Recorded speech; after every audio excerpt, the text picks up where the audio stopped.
unipkaaqutiarsigitpan taalaqanilaqannasuk unipkaaqtuaq qaaviuraqama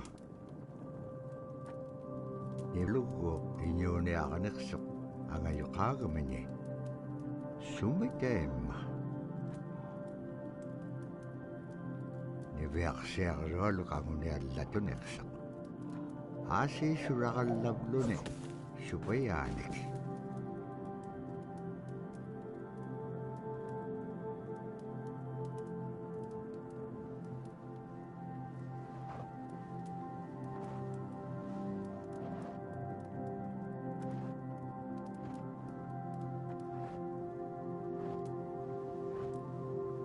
iñuuniaquteng anuqqautigaiti anuqulingaallaaqsuq anuqulingaalliaqpaalluni kisaimma panernialiaqsivut niviaqsiaqalualuk kisaimma isummeqtoq tavraasi kangitsaquaqsigaassumman anuqlisuurugumagaan summan anuqulingaalliaqamagaan tavraasi kangitsaquaqsigaassumman anuqlisuurugumagaan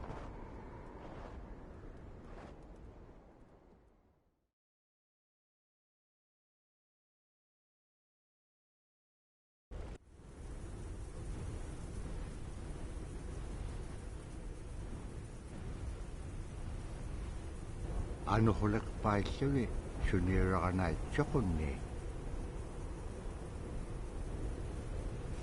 tavrani piaqsiaqalualuk ayuungitsoq payyagniuliqsoq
toqutaavajaqtoq kisimeriorumi arraannapqangapiaqtoq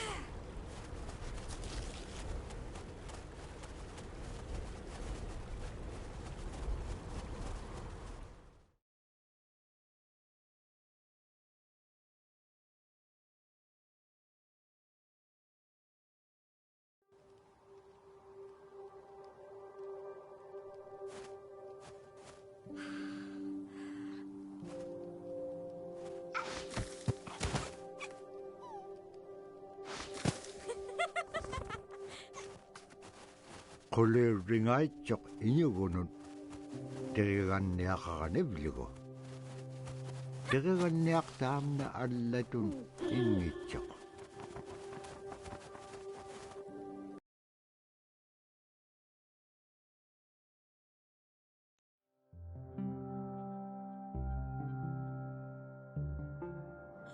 When I was growing up, my grandpa had a pet white fox. If you're a good friend with a fox, when there's danger abound, they try to keep you from getting into trouble. They pull tricks here and there, and foxes are like spoiled little kids in a way. When you let her out, she'd go prancing out in the snow, jumping in the air. I know she was happy then. Come running at me and jump on my chest, knock me backwards, lick my face, and I try not to let it. So that was my memory of my grandpa's pet fox.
Caribou it provided for us in many ways. Our clothing in those days was made of all caribou skin. I grew up wearing caribou bands, mittens, caribou skin mattress, blankets. Some people had boots that were made with wolf leggings, sealskin sole bottoms. Baleen was shaved to make insoles. They kept us quite dry and warm as well. But the caribou skin clothing was the best. We would get as many yearlings as we could for our outer clothing. And for a heavy winter, we would get caribou in February or March because the hair was the longest and the skin was the thickest, and we would use those for our winter gear. With that stuff on, you could sleep outside in 50 below and it wouldn't bother you a bit.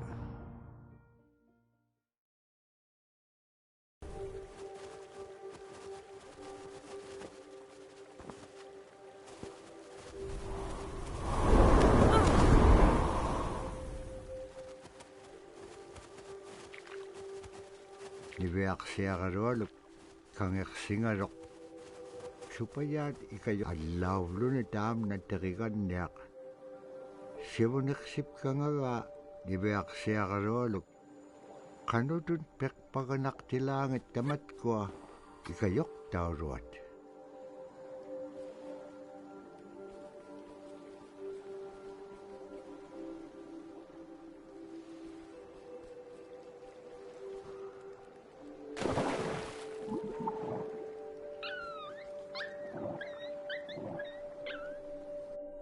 Niveaksiagarualuk kangersingalok supayat ikayok allawlun taam na teriganniaq sivunersip kangava niveaksiagarualuk kanutun pekpaganaqtilaanget tamatkua ikayok tauruat.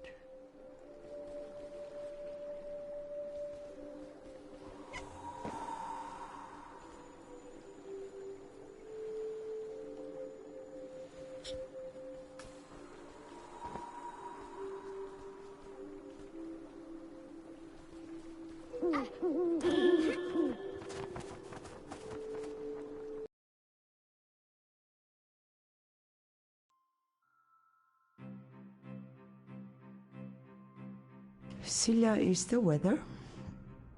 It also means the atmosphere. Here's the Nuna, or the land. And it's anything from the land into the moon, the sun, the stars. That's Silla. It's a very spiritual, and we have a relationship with Silla. Silla has a soul in the same way we do as people, in the same way animals do. I think spirit helpers in and of themselves are really about how we're connected with things. And so it may be that there is a spirit helper that shows themselves as a bird to show you the way home, or it may be a spirit helper that actually decides to show themselves with the face and body of a man instead of their animal form. And so I think one of the things that's hard to understand is that it's not one way of seeing things, it's one way of knowing you're connected to everything. We've always had that spirituality of everything around us. It's the interaction you have with the air you breathe, the ocean that you gather resources from, the rivers from which you gather fish, the tundra from which you pick berries, the animals that give themselves. It's all of that.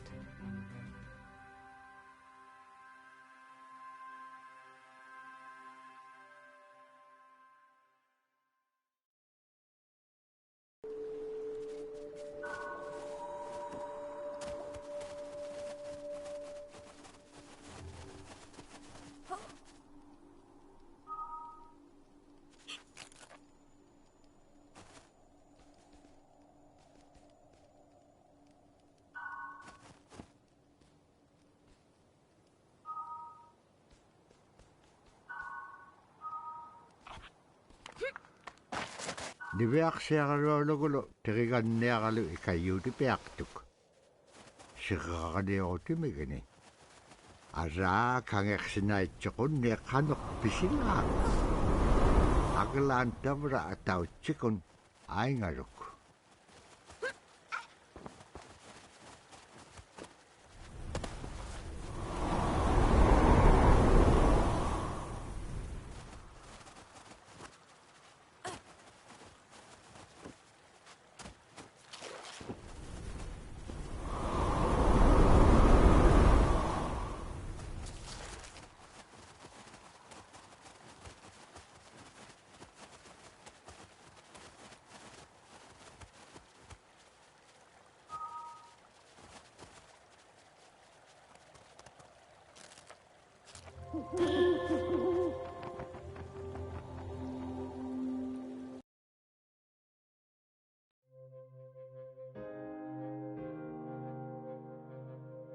In the winter, when we were traveling, we didn't build sod houses, we built snow houses.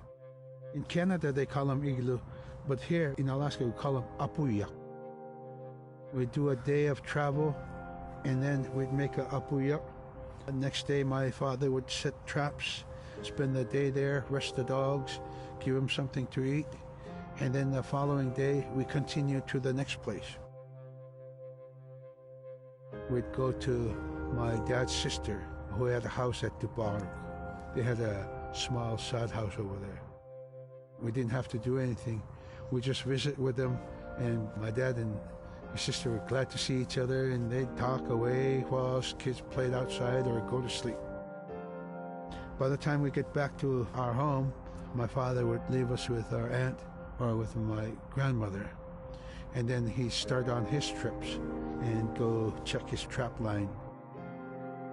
We were not into 8 to 5 kind of time, you know. We're in a total different kind. We're in ecological time.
Iveaqsiaqaruallu tikitkaa aamarpini.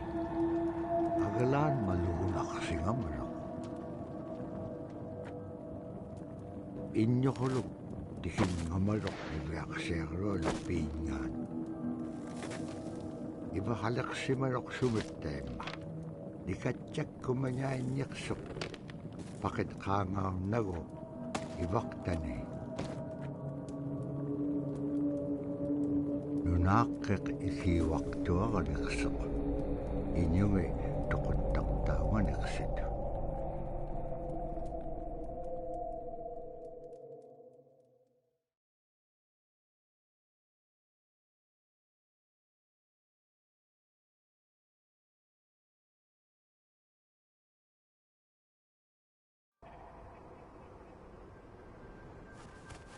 Niveaqsiaqaruallu upperingitkaa tautuktani.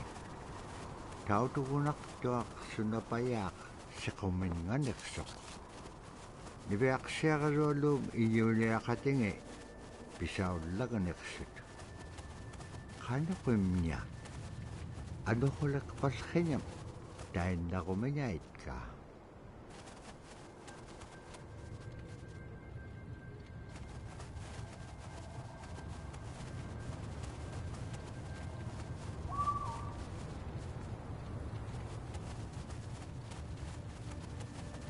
Tamanga ikumawaqtuamik qaqraqpam iñua liptaqtaq. Sumaalagullaqami niveaqsiaqarullum piitsiñingani.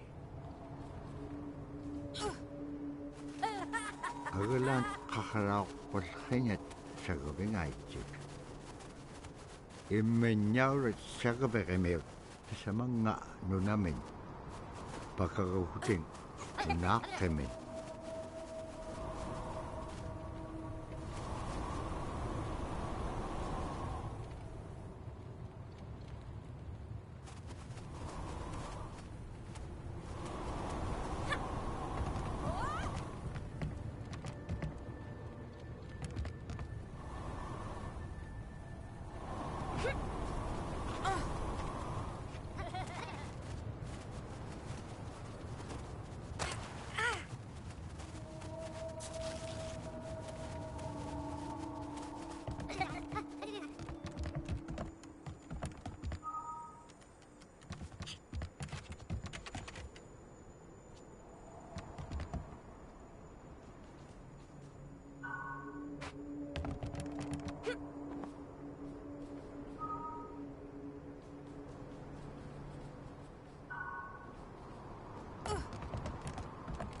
Qaikuin tutiing uqallaktoq iñugungaruaq uppik.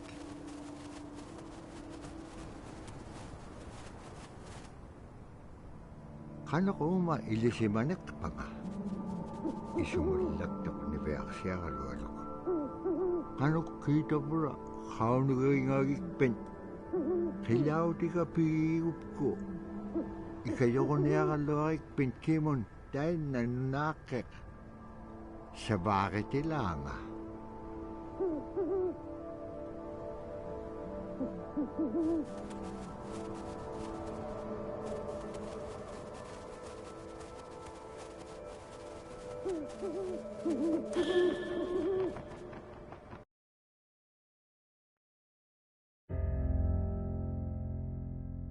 Drum is something that's common to all cultures in Alaska.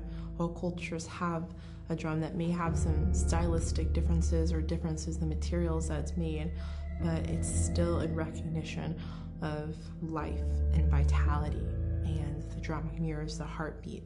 And when you continue drumming soon, it will be in line with your heartbeat, because that's what it's supposed to be, the heartbeat of the community, and it symbolizes vitality. And it's the most tremendous feeling to be in a room and to have one long row of all the drummers and to have that feeling of unity, everyone beating in harmony, the drum beat in unison. It's the most beautiful feeling. And to know that you're connected, you're on the land that you are connected to. And even if you grew up outside the community, that which is in you comes from this area. And it's the greatest feeling.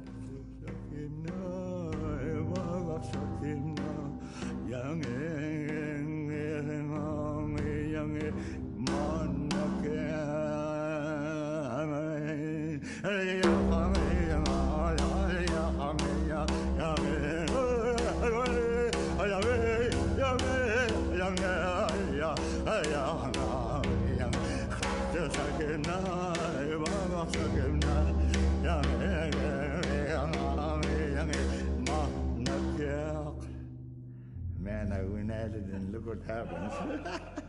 Oh.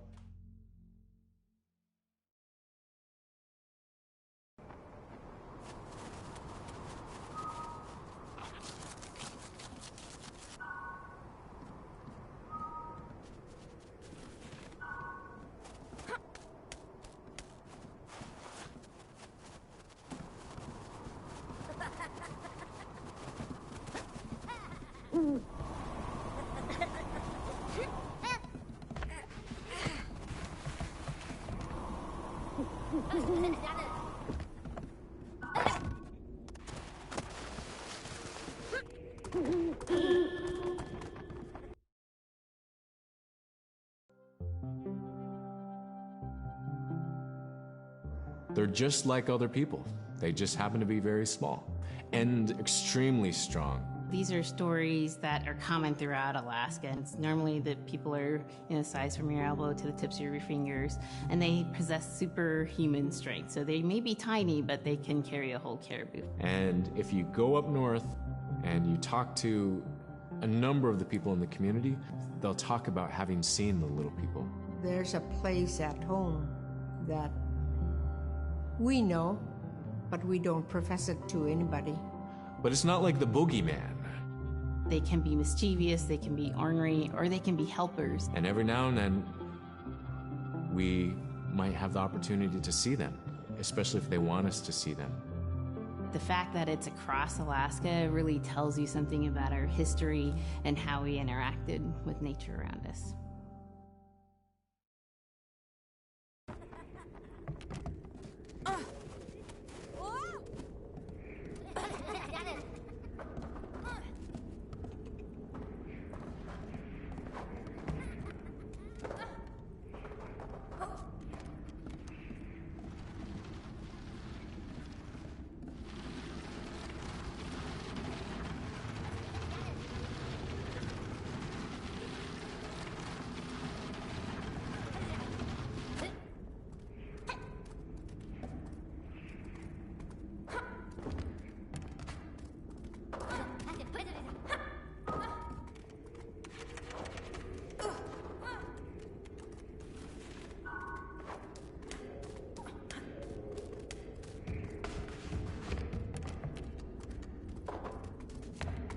Khilararak tuat liverserlo lo praktike. Asi ane bliting suna itukto sa umagat.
Ibeak siya karolo.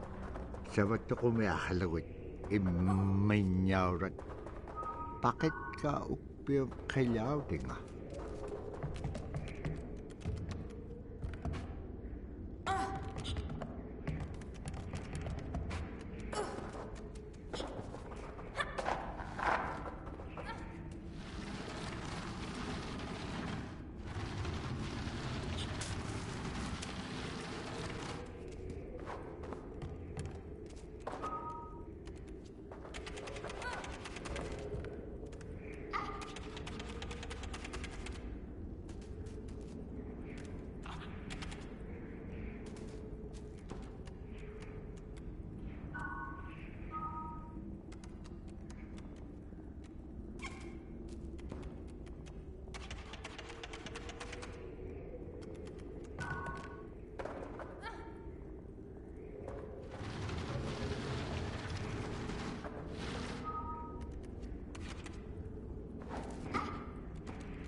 Ibeak siya karolo kutingarok kilaw delegahon eh.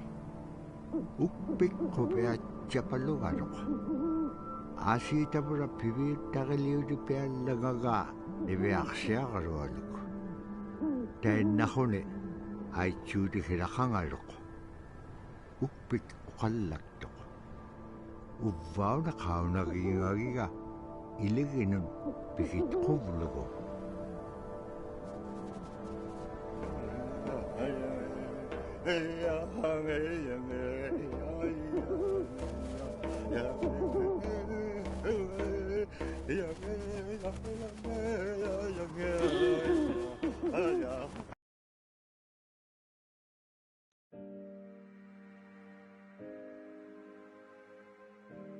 The bola is what we call kilamitang.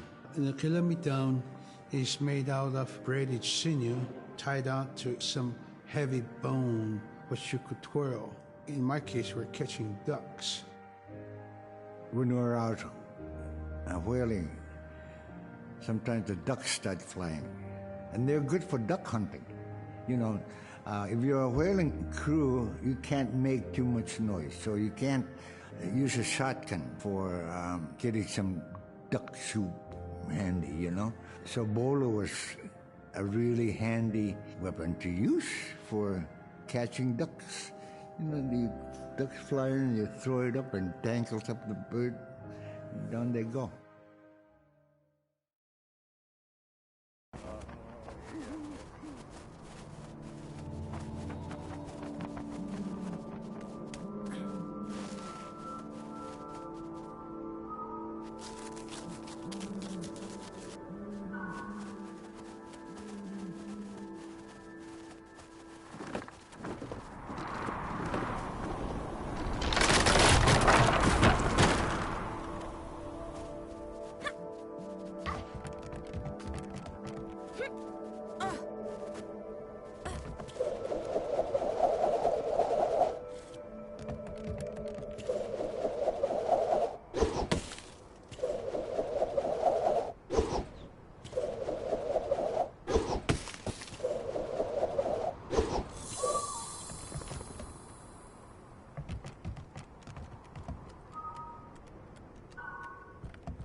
Tabratainna igilehutik.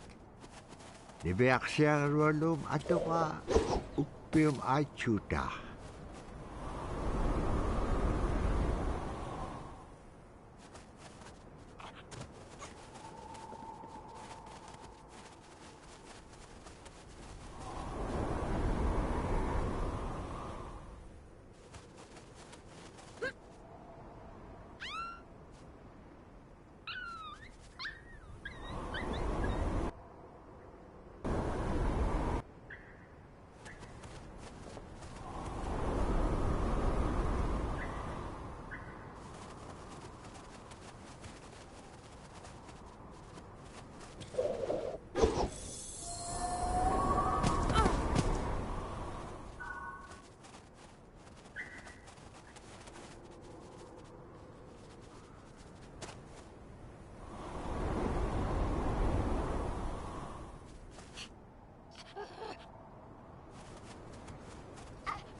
Sila taane lunaaqqingata innyuqulukkassuqaak.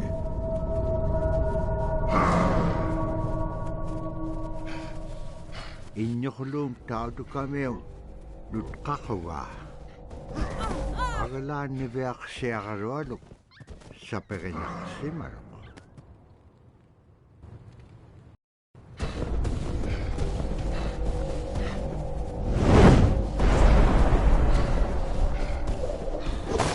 Qinnalifsaapiaq toqtautukamiuq qilamittaun.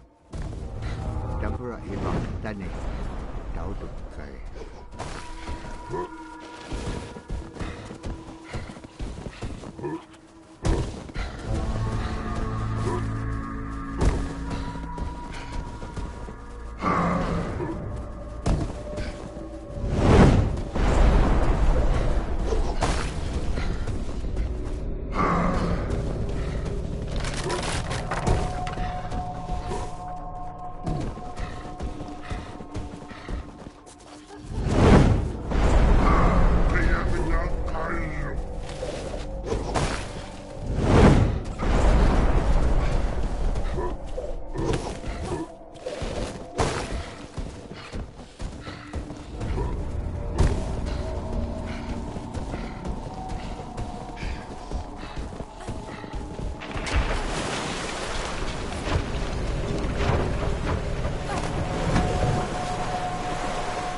Annap qaaslikkaluaqtuk agalan igilawninga sikkaqanaksisiinnyartoq.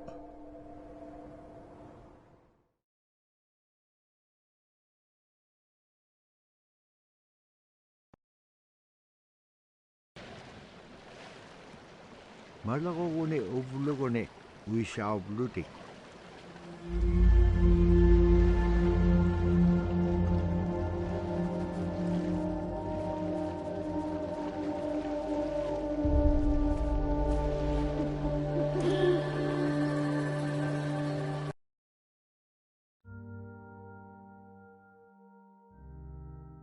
The scaredest I've ever been, I was 12 years old.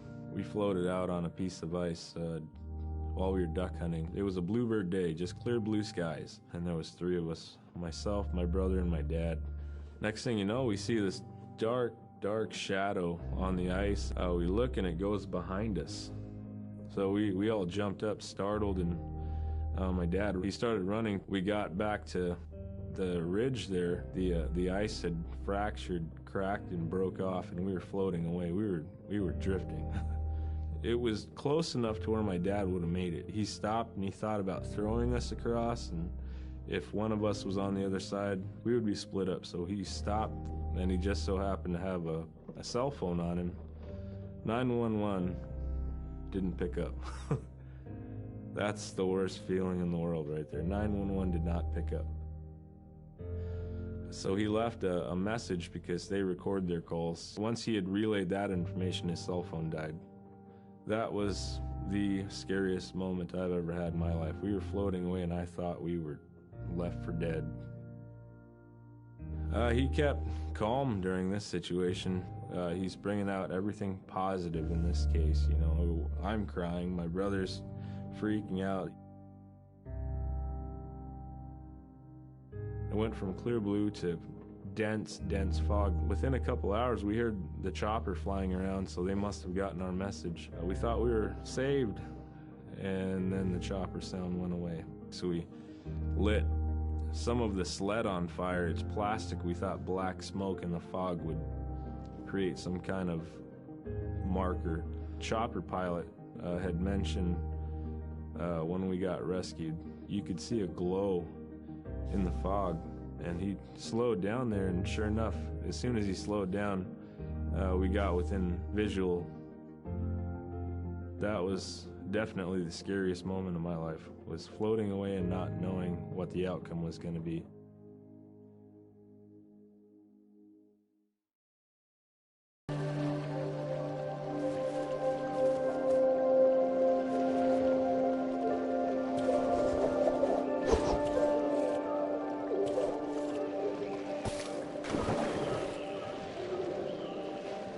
Dabra tuwakaroam tikitjuk.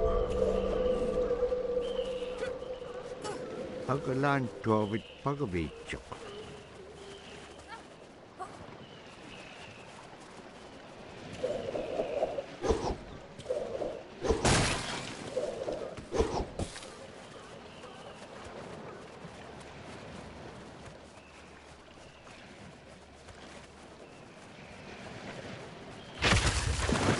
Siku nalunak tok kanok igilakaniyak silanga.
Pisasa ko may akalugo nanok ang nagkubit. Pinatitaka vityo. Kakame nanok ni katsalaytyo.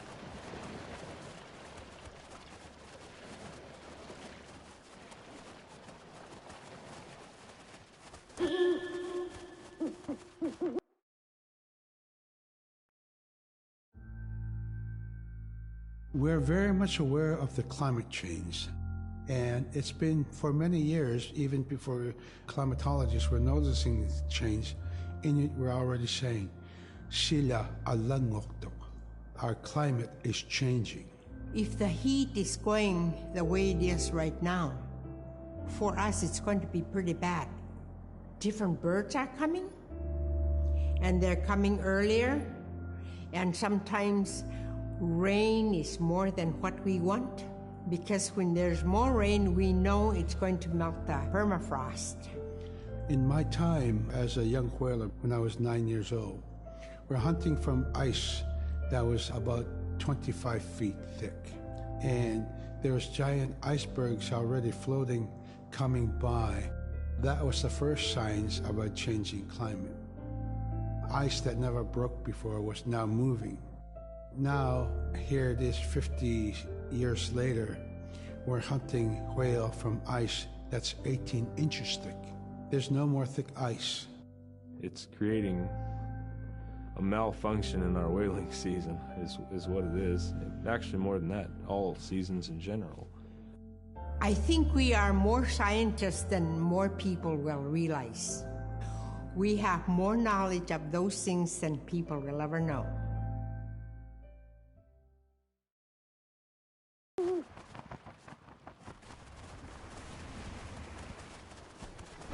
Pagalan taman nanu na alaw.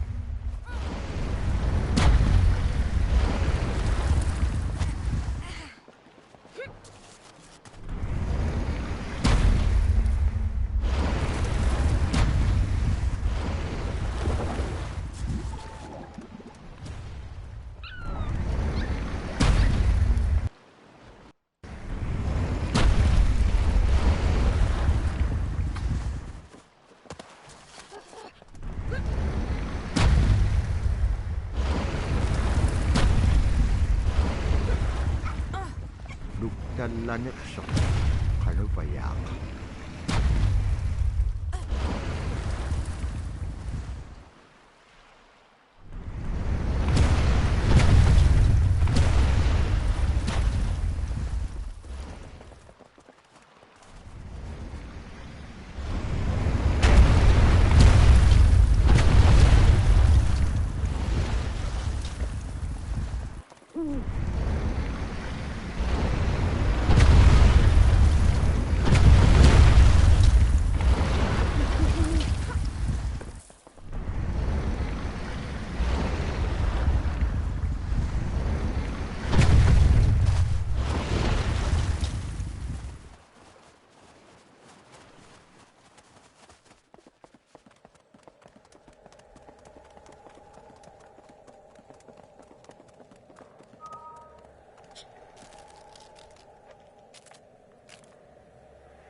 Tapko tikisyakkak nannupsit ranga. Asi piyumagilipik syokay. Tikisyak to.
Libra an nagkaluaktuk. Agalan ilitsyorilok. Ano kaya ang kailangan nun ng atimig ini?